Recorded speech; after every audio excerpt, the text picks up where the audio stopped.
Alam mo ba marami sa mga seniors ngayon ang nagtataka, bakit kaya kahit sapat ang tulog ko, parang pagod pa rin ako paggising? Kung minsan may kirot sa katawan, mabigat ang pakiramdam o parang walang gana kumilos. Pero alam mo bang may mga simpleng gawain sa umaga na pwedeng magpabago ng lahat ng yan? Kasi totoo ito, ang paraan ng paggising mo ay pwedeng magtakda ng buong takbo ng araw mo. Kung masigla ka sa umaga, mas magaan ang pakiramdam mo hanggang gabi.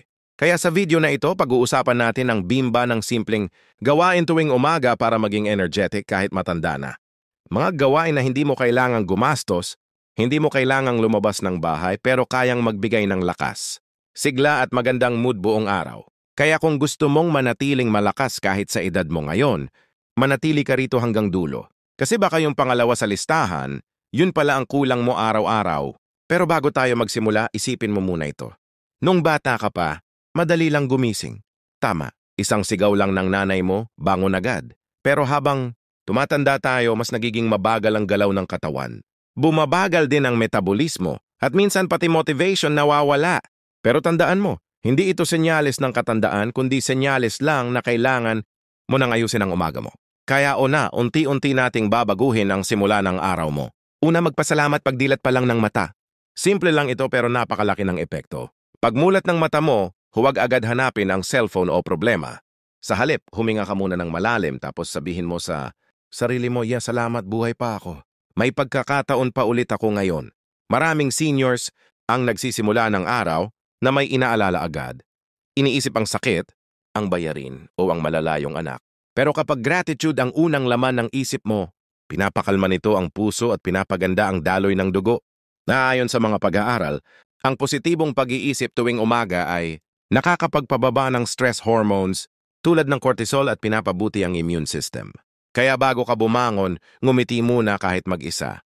Kalang, sabihin mo, salamat sa bagong araw. Mapapansin mo iba agad ang timpla ng katawan mo. Subukan mong gawin ito bukas at pansinin kung gaano kagaan sa pakiramdam. Parang may invisible energy na dumadaloy sa loob mo at kahit mabagal ka gumalaw, ramdam mong may sigla kang gisingin ang katawan mo. Pangalawa, uminom agad ng maligamgam na tubig pagbangon. Alam mo bang 70% ng katawan natin ay tubig?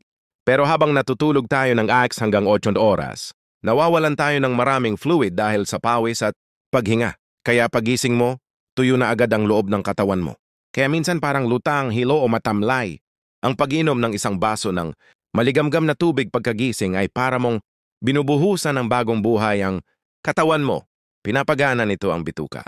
Tinutulungan ang atay at nililinis ang toxins na naiipon magdamag. Marami ring seniors ang may constipation o hirap dumumi. Ang simpleng pag-inom ng tubig sa umaga ay pwedeng makatulong para dito. Lalo na kung may kalamansi o kaunting honey, natural na pampalakas pa sa katawan. Subukan mo ito. Pagmulat mo pa lang ng mata, maghanda ng isang basong maligamgam na tubig sa tabi ng kama. Huwag mo muna isipin ang kape. Uminom muna ng tubig. Huminga ng malalim at hayaan mong magising ang katawan mo ng dahan-dahan. Iba ang pakiramdam kapag hydrated ka. Mas alerto, mas magaan at mas malinaw ang isip. Pangatlo, gumalaw kahit kaunti bago kumain. Hindi mo kailangan ng matinding ehersisyo, lalo na kung may iniindang sakit sa tuhod o likod. Pero kailangan mong igalaw ang katawan mo kahit kaunti. Bago ka man lang mag-almusal, subukan mong mag-stretching ng 5 minuto lang. Pwede kang tumayo malapit sa bintana, huminga ng malalim, ikot ang leg pakaliwat pa kanan. Igalaw ang balikat at iangat ibaba ang kamay. Kung kaya mo, maglakad-lakad sa bahay o sa labas kung ligtas at maayos ang panahon. Bakit ito mahalaga? Kapag gumalaw ka sa umaga, pinapagana mo ang dugo. Pinapadala ng katawan ang oxygen sa mga kalamnan at utak. At dahil diyan, nagigising ang buong sistema mo. Parang makina na uminit at handa ng tumakbo.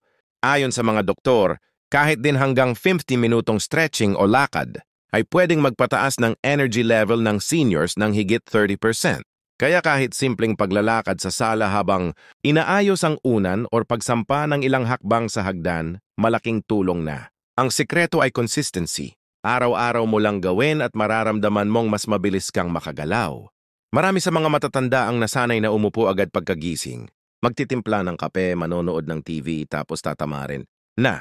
Pero kung sisimulan mo ang araw mo sa galaw, kahit kaunti, masasanay ang katawan mong maging masigla. Parang baterya yan. Kung hindi mo i-charge, lalong nanghihina. Pero kung i-charge mo ng tama sa umaga, sapat na ang lakas mo buong araw. At kung sasamahan mo pa ng tamang paghinga, mas maganda, subukan mong huminga ng malalim sa ilong. Pigilin ng 3 segundo tapos dahan-dahang ilabas sa bibig. Ulitin mo ng 3 beses. Ito ay nakakatulong sa pagbaba ng blood pressure at pag-relax ng katawan. Kung gawin mo ito tuwing umaga bago pa man uminom ng kape, mas magiging kalmado at magaan ang pakiramdam mo buong araw. Kung mapapansin mo lahat ng ito, pasasalamat, pag-inom ng tubig at paggalaw ay libre. Pero sila rin ang mga gawain na madalas nating nakakalimutan dahil sa mga simpleng dahilan, tulad ng katamaran o nakasanayan. Pero tandaan mo, ang pagiging masigla ay hindi galing sa mamahaling gamot o vitamins lang. Nagsisimula ito sa mga simpleng ugali tuwing umaga na ginagawa mo ng may disiplina at malasakit sa sarili. Sa susunod na parte, pag-uusapan natin ang pang-4 at pang-5 gawain. At yung panghuli siguradong hindi mo inaasahan. Pero ito pala ang sikreto kung bakit may mga matatanda na parang laging masaya, masigla at puno ng buhay kahit 7 pa na pataas. Pero bago tayo magtuloy, gusto kong itanong, ginagawa mo ba ang kahit isa sa 3 ito araw-araw? Kung oo, napakagaling. Pero kung hindi pa, simulan mo na bukas. Dahil minsan hindi gamot ang solusyon kundi tamang simula ng umaga. Kung gusto mong malaman pa yung natitirang 2 gawain na kayang magpabago ng araw mo, tuloy mo lang panoorin ang part 2. At kung andito ka pa ngayon, ibig sabihin ay seryoso ka, talagang mapanatiling malakas ang katawan mo. Kaya bago mo pindutin ang susunod na video, comment energetic ako para alam kung andito ka pa at handa ng maging masigla araw-araw. Maraming matatanda ang nagkakape lang sa umaga. Minsan may tinapay, minsan wala pa. Pero tandaan mo, ang almusal ang unang gasolina ng katawan mo. Kung mahina o mali ang pagkain mo sa umaga, mahina rin ang takbo ng katawan mo buong araw. Isipin mo ang katawan mo parang kotse. Kapag walang tamang gasolina, hindi tatakbo ng maayos. Baganon din sa katawan natin. Kapag puro kape lang, tataas sandali ang energy pero babagsak din agad. Kaya madalas sa tanghali inaantok ka na o parang nanginginig dahil sa gutom. Ang tamang almusal para sa seniors ay yung may prota, may fiber at may kaunting healthy fats. Halimbawa, isang itlog kahit nilagalang, oatmeal na may saging o kamote, malunggay o mongo soup kung gusto mong mas lokal at mura. At huwag kalimutan ng tubig o salabat bago kape. Hindi kailangan magarbo. Ang mahalaga may sustansya. Dahil habang tumatanda tayo, humihina ang metabolism at bumabagal ang paggana ng tiyan. Kaya kung puro tinapay at kape lang, kulang sa lakas. Pero kung may protina, matagal kang mabubusog at hindi agad tatamlay. Ayon sa mga doktor, ang mga seniors na kumakain ng tamang almusal ay mas mababa ang risk ng fatigue, sakit sa puso at depresyon. Bakit? Kasi ang tamang nutrisyon ay direktang konektado sa mood at energy. Kapag kulang ka sa nutrients, pati isip mo bumabagal din. Pero kapag busog sa sustansya ang katawan mo, mas magaan ang pakiramdam at mas masaya ka. Kaya bago mo ulitin bukas ang lumang rutina ng kapeyang ako, tanungin mo ang sarili mo, gusto ko bang maging masigla buong araw? Kung oo, maghanda ka ng simpleng almusal na masustansya. Subukan mo kahit 1 linggo lang at tingnan mo kung gaano kaiba ang lakas mo kumpara sa dati. At kung sinasabayan mo pa ito ng maayos na tulog at tubig, mararamdaman mong parang bumata ang katawan mo. Kasi tandaan, hindi lang edad ang sukatan ng sigla kundi kung paano mo pinapakain at inaalagaan ang sarili mo araw-araw. Pang-5, maglaan ng oras sa sikat ng araw kahit minuto lang. Ito na siguro ang pinaka-underrated na gawain sa umaga pero isa sa pinakamabisang pampasigla ang sikat ng araw lalo na sa pagitan ng 6 hanggang 9 ng umaga ay may natural na vitamin D na tumutulong sa ating buto, kalamnan at immune system. Ayon sa mga eksperto, karamihan sa matatanda ngayon ay kulang sa vitamin D, lalo na yung bihira ng lumabas ng bahay. Kaya madalas mabilis mapagod, masakit ang kasukasuhan o madalas sumakit ang ulo, pero kung lalabas ka lang ng day hanggang 50 minuto araw-araw, sapat na iyon para mapabuti ang mood mo at mapalakas ang katawan. At hindi mo kailangang maglakad agad. Pwede kang umupo lang sa harap ng bahay, sa may bintana o sa garden kung meron ka. Huminga ng sariwang hangin, pakinggan ang tunog ng paligid at hayaang dumikit ang sinag ng araw sa balat mo. Ayon sa Harvard Health, ang mga taong laging nakakakuha ng sikat ng araw sa umaga ay mas maganda ang tulog sa gabi, mas magaan ang pakiramdam at mas masigla ang katawan. Kasi ang liwanag ng araw ay nagpapababa ng melatonin, pampatulog at nagpapataas ng serotonin, pampasigla at pampaganda ng mood. Kaya kung gusto mong magkaroon ng magaan na umaga, gawin mong habit na lumabas kahit sandali. Hindi mo kailangan magbilad ng matagal basta consistent. 10 minuto lang araw-araw sapat na para mapabuti ang kalusugan ng puso, buto at isip mo. At kung gusto mong sabayan pa, pwede kang magdasal o magmuni-muni habang nakatingin sa langit. Parang simpleng ritual na nagpapaalala na buhay ka pa, humihinga at may rason pa parang ngumiti. Kahit simpleng ganito, malaki ang epekto sa katawan mo. Kasi pinapagana mo hindi lang ang laman kundi pati ang kaluluwa. Ngayon kung pagsasamahin mo lahat ng 5 gawain, magpasalamat tuwing paggising, uminom ng maligamgam na tubig, gumalaw kahit kaunti, kumain ng tamang almusal at magpaaraw kahit saglit, makikita mo kung gaano kabago ang pakiramdam mo sa loob lang ng 1 linggo. Mas magaan gumising, mas masigla kumilos at mas kalmado ang isip. Ang tawag dito ay morning reset. Isang simpleng paraan para ayusin muli ang takbo ng araw mo. Kahit anong edad mo pa. Maraming seniors ang nagrereklamo ng panghihina pero ang totoo minsan hindi katawan ng problema kundi routine. Kung buong araw mong inuumpisahan sa reklamo, cellphone o cape lang, syempre manghihina ka. Pero kung sisimulan mo sa pasasalamat, tubig at galaw, ibang-iba ang resulta. Kasi ang energy ay hindi lang galing sa pagkain, kundi galing din sa mindset mo tuwing umaga. Tandaan mo, hindi kailangan ng mahal na vitamins o supplements para maging masigla. Ang kailangan mo ay disiplina at tamang ugali. At kung araw-araw mong gagawin o nung 5 gawain, mapapansin mo na unti-unting bumabalik ang sigla ng katawan mo. Mas mabilis kang kumilos, mas malinaw ang isip at mas magaan ang pakiramdam.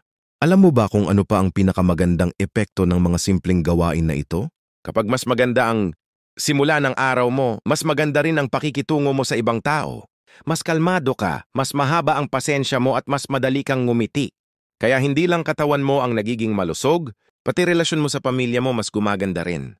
Kaya kung gusto mong maranasan ang panibagong enerhiya sa edad mo ngayon, subukan mong gawin ang mga ito bukas. Hindi mo kailangang perpekto agad. Ang mahalaga, magsimula ka. Kasi sabi nga nila, hindi kailangang malaki ang simula basta tuloy-tuloy. At dahil umabot ka rito, gusto kong malaman sa 5 gawain na ito, alin ang gusto mong subukan muna bukas ng umaga? I-comment mo sa ibaba. Baka pareho tayo dahil sa susunod na parte ng video, pag-uusapan natin kung paano mo mapapanatili ang disiplina at consistency. Kahit may araw na tinatamad ka o masakit ang katawan mo, doon ko rin ibabahagi ang mga sikreto ng matatandang laging may ngiti at sigla kahit lampas edad 70 na. At kung paano nila napapanatiling masaya ang bawat umaga nila kahit simple lang ang buhay. Kaya huwag mong palalampasin ang part 3 dahil doon natin pag-uusapan kung paano gawing habit at lifestyle ang lahat ng ito. Kung gusto mong maging masigla at masaya araw-araw, tuloy lang sa panonood. At kung andito ka pa, ibig sabihin committed ka talagang baguhin ang umaga mo. Kaya bago tayo magtapos, comment, araw-araw masigla para alam kung andito ka pa't sinisimulan mo na ang pagbabago. Alam mo ba, kadalasan hindi naman katawan ang unang sumusuko kundi isip. Marami sa ating matatanda ang nagsasabi, ang hirap magsimula ulit o wala na akong gana. Pero ang totoo, hindi nawawala ang sigla hanggat hindi mo ito binibitawan. Ang kailangan mo lang ay paalalahanan ng sarili araw-araw na kaya mo pa. Sa parteng ito, pag-uusapan natin kung paano mo mapapanatili ang mga simpleng gawain tuwing umaga at gawing parte ng buhay mo. Hindi lang pansamantalang inspirasyon. Kapag nagising ka kinaumagahan at tinamad kang bumangon, huwag mong piliting maging Superman. Umupo ka muna, huminga ng malalim at sabihing isang hakbang lang muna ngayon. Kasi minsan hindi mo kailangan tapusin agad ang lahat. Kailangan mo lang magsimula. May mga araw talaga na masakit ang likod, mabigat ang tuhod at parang ayaw gumalaw ng katawan. Pero ang mahalaga, hindi mo hayaan na iyon ang magdikta ng buong araw mo. Kapag ginawa mong dahilan ng sakit, dadami ang araw na masasayang. Pero kapag ginawa mong hamon, dahan-dahan kang lalakas muli. Isipin mo si Mang Tonyo, 68 anyos dating driver ng jeep. Noong una siyang nagretiro, halos buong araw daw siya nakaupo sa tapat ng bahay, nagkakape at nanonood ng TV. Hanggang sa napansin niyang madalas sumakit ang katawan at mabilis siyang hingalin kahit simpleng lakad lang. Kaya sinubukan niyang baguhin ang umaga niya. Una, 1 basong tubig lang pagkagising tapos 1 linggo pa, sinamahan ng 5 minutong stretching hanggang sa naging ugali na niya ang maglakad ng 10 minuto tuwing umaga. 6 na buwan lang ang lumipas. Lumiit ang tiyan, gumanda ang tulog at mas mabilis na siyang kumilos. Sabi niya, hindi pala kailangang sabay-sabay baguhin basta tuloy-tuloy lang. Gaano talaga consistency ang sekreto. Kung gusto mong manatiling masigla, gawin mo ang mga gawain kahit ayaw mo. Kasi sa totoo lang, hindi motivation ang bumubuo ng habit. Ang habit ang bumubuo ng motivation. Kapag sanay ka ng gumising at kumilos, hahanapin ng katawan mo ang galaw. Parang musika. Sa kapag araw-araw mo itong naririnig, kusa kang sasabay sa ritmo. Subukan mong gumawa ng simpleng sistema. Halimbawa, pagmulat ng mata, magpasalamat ka muna. Pagkatapos, inumin mo agad ang nakahandbaso ng tubig, tabi ng kama. Sunod, igalaw ang katawan kahit 5 minuto lang. Gawing automatic parang pagsipilyo ng ngipin dahil kapag nakasanayan, hindi mo na kailangang isipin kusa mo na ginagawa. Isa pa, humanap ka ng morning kwe. Pwede yung tunog ng manok o yung sinag ng araw na pumapasok sa bintana o kahit tunog ng radyo. Kapag narinig mo yon, senyales na dapat ka nang bumangon. Kapag paulit-ulit mo itong ginagawa, maiugnay ng isip mo ang tunog na yon sa pagkilos. At dahan-dahan kahit walang naguutos, babangon ka na agad. Pero alam kong may mga araw din na tinatamad kang mag-isa. Kaya kung may kasama ka sa bahay, yayain mo siyang sabayan ka. Sabihin mo, sabay tayong magpaaraw kahit 10 minuto lang. Kapag may kakwentuhan ka, mas gumagaan. Kung wala naman, pwede kang makinig ng musikang nakaka-relax o panalangin habang gumagalaw.